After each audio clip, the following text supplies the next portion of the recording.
Kagipal hejingin tunihin masapen tahin executive member ho to kompi executive member ho agam kaya executive pilang do tunihin na zo si kazanaw na liam na president kanina kain pungin coba na advisor panpio advisor yang ham jang la tunihin advisor ku lamsi Doungel yung tintihan lang nabana po Dr. Gary yung tintihan lang amani tunihin yung hapit David po je lunki mahiin po hekay kikde nahiin suting la po tong po kikde nahiin amaw siyangin tunihin ang tayo po amani Rin, mani suka kepada kayu koran, lepas itu kepada. Setelah tu nihin, afam aku nahi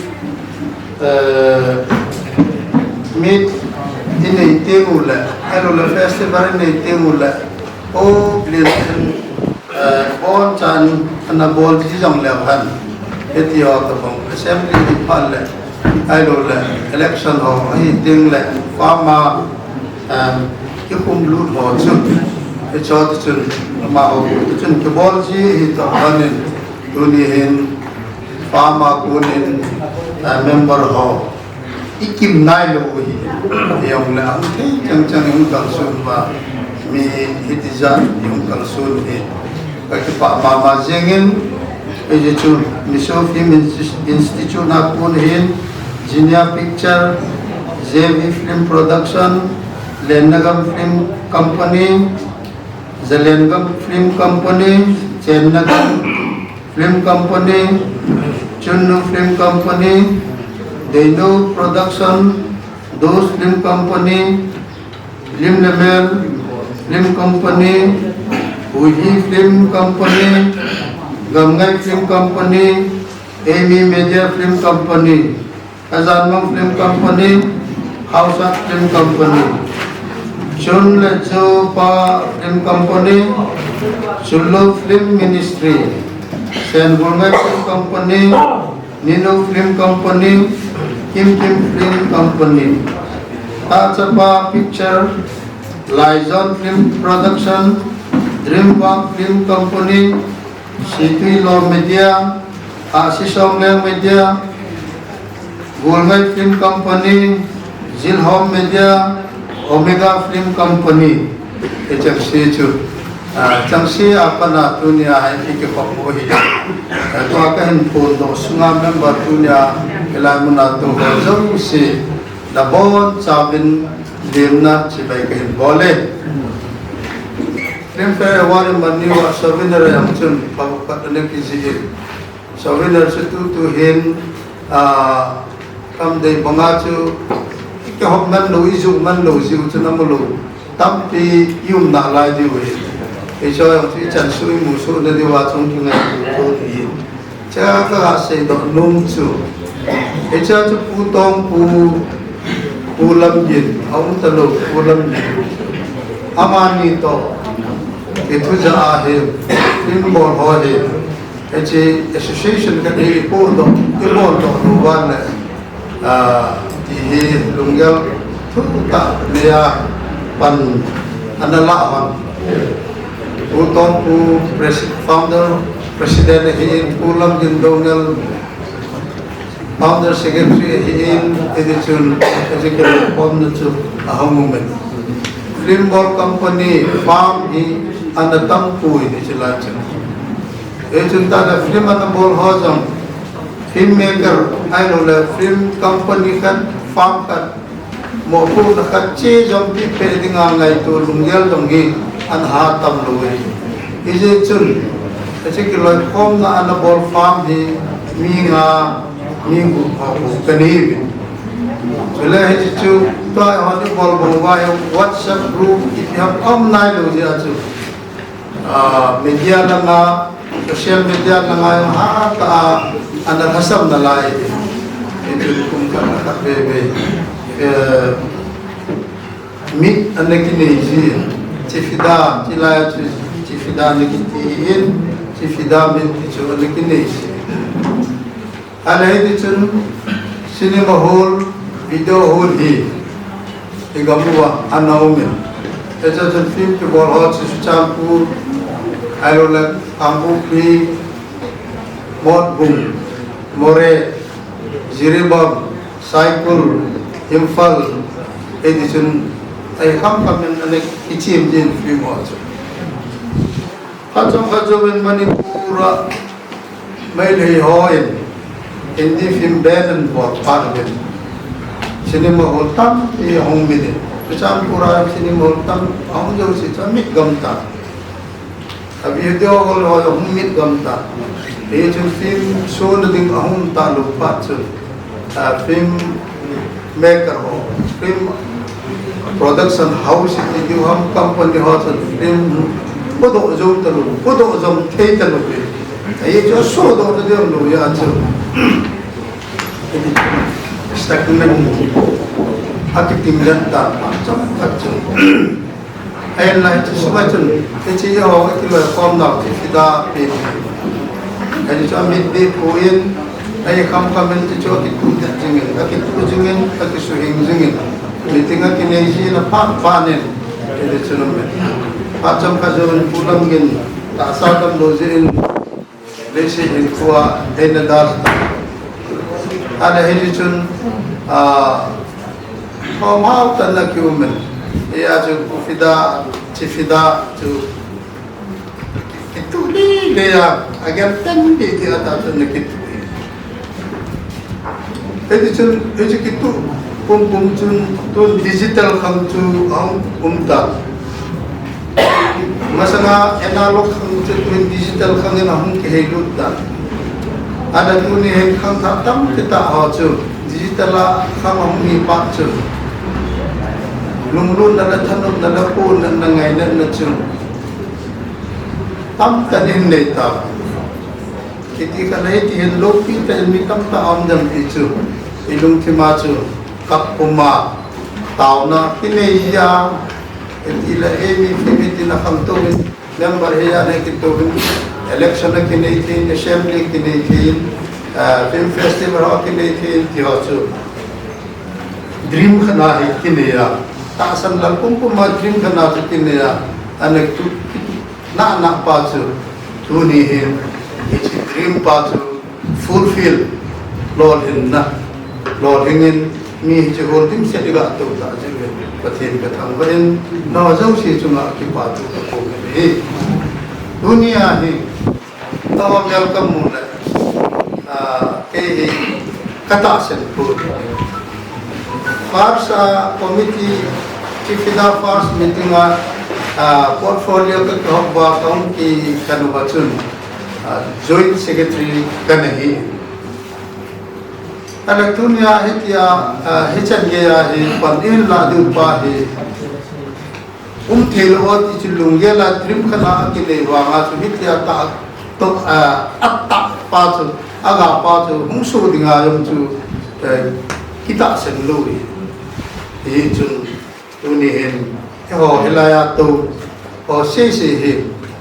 thiên đeo cho khadai hitapun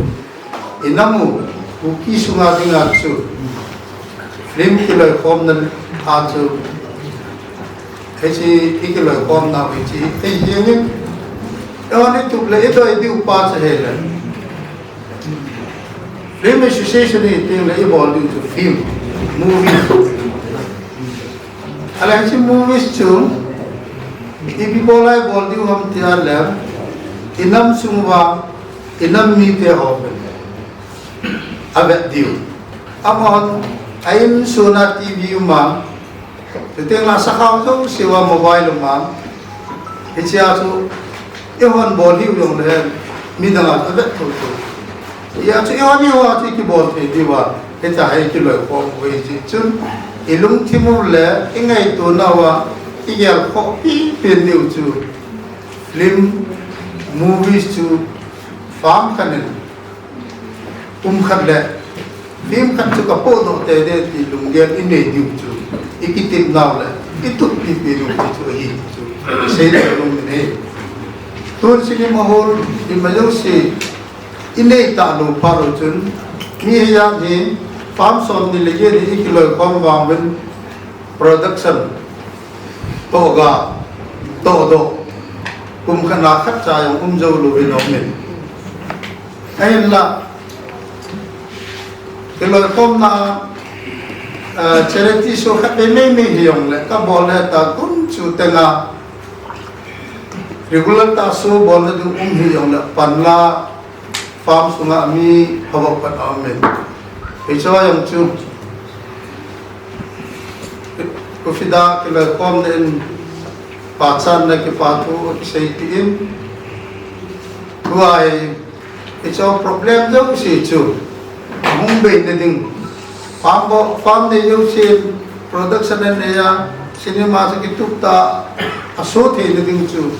lunggel he akisengin akisayingin akingay to singin he ala tuin patenin isay-isayo gel ho subulit he na ding chu tuin sinimuhol khat chu to ding din muna chu thubul chu le to bul chu hum ki panna hum mahitan e chi yong hi pathenin pa sawa edam wal tu mabana he tu kum sunga yong hi chi to gon pa yong hi hin ne to wa hin to dingu ta sana min e chi sinimul tungdo tin sa do yong leo han Ito nga farm mong kisindo som nilagyan o hin.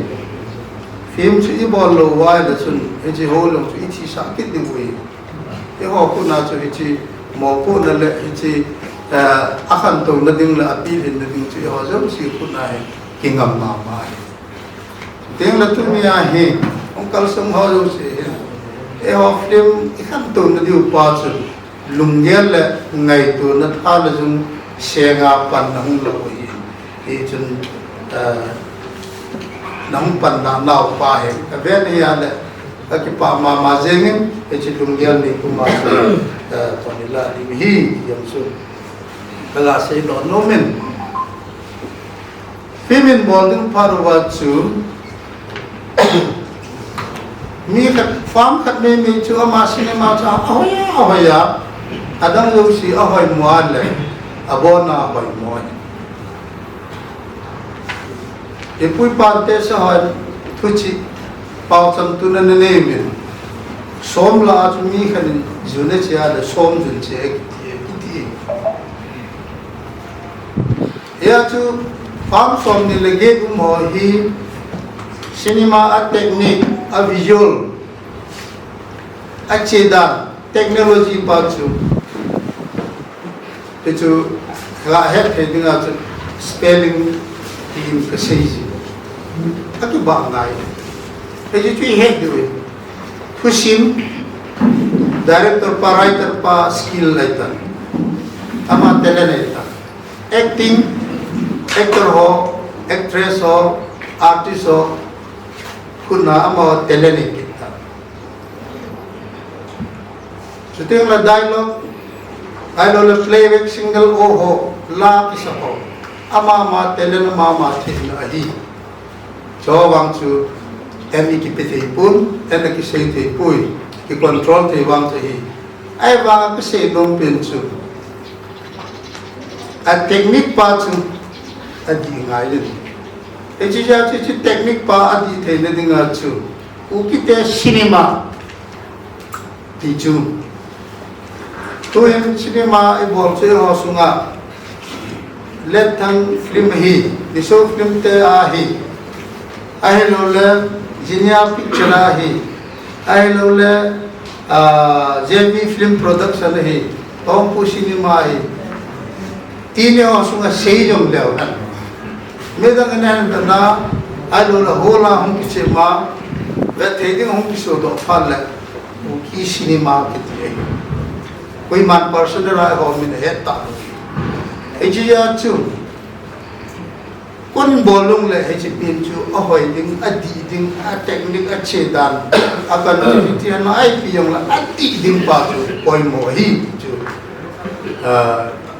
hi gì chu Kufida in yon itu pipinu chu ichi het na pa chu ke bang chana het chu ke du pa chu ki de sa hi e ji chu net pin mo le sim ji thêm pa labol thêm pa acting thêm pa chu handwriting chum nan te spelling wa ku ku hi to spelling chu mi yo spelling chu a ji the hi handwriting wa ja chum hi handwriting chu sim lo chu na sim do mo ke ni kaw bil buling spelling wa ka di nga handwriting chu nala nal ding hin chang ke ki tu ta ta mong ding spelling ka di nga hi handwriting ita bang hayang la spelling di do pa mi bui cinema ti sim khani sim wa mi akado te lo na min apo na te lo na min head do te lo na chu spelling di e chu in ha ta itu pi pi lo chu ti yong chu hi chu ga ta to tin ya chu tu ni hen ai wa ka se pa chu ye ku chao ta ada kyum chu tu tam ma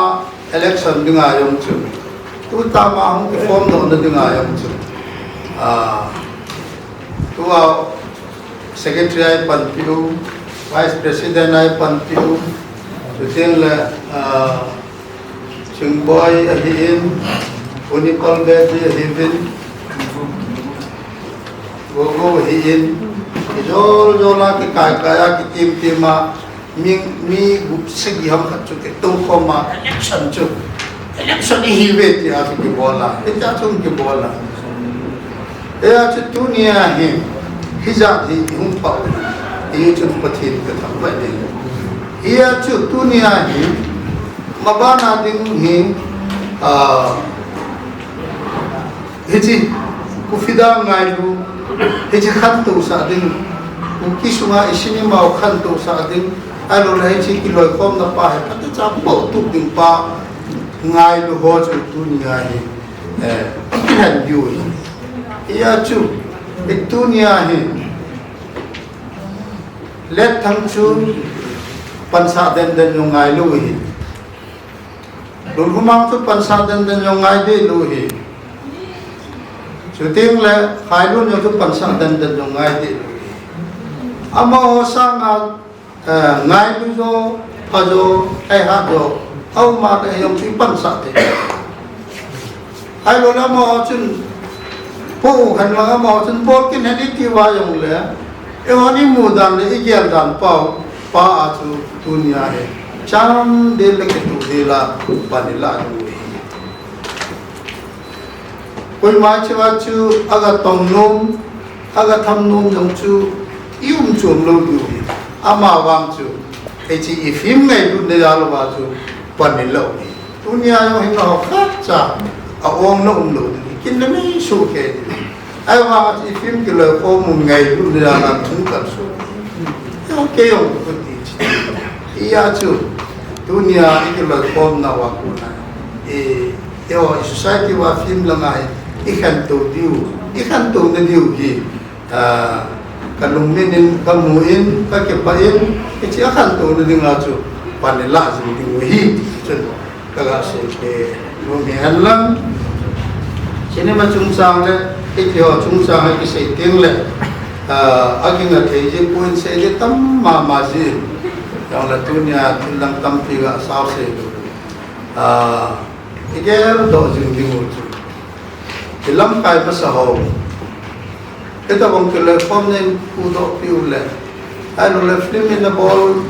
film sunga film in the neging wa pan anala masaho he ipin ki to pijo utin ipin pe yo hi yong le han iso jam ki tunin ila wa ma wa thahi yong le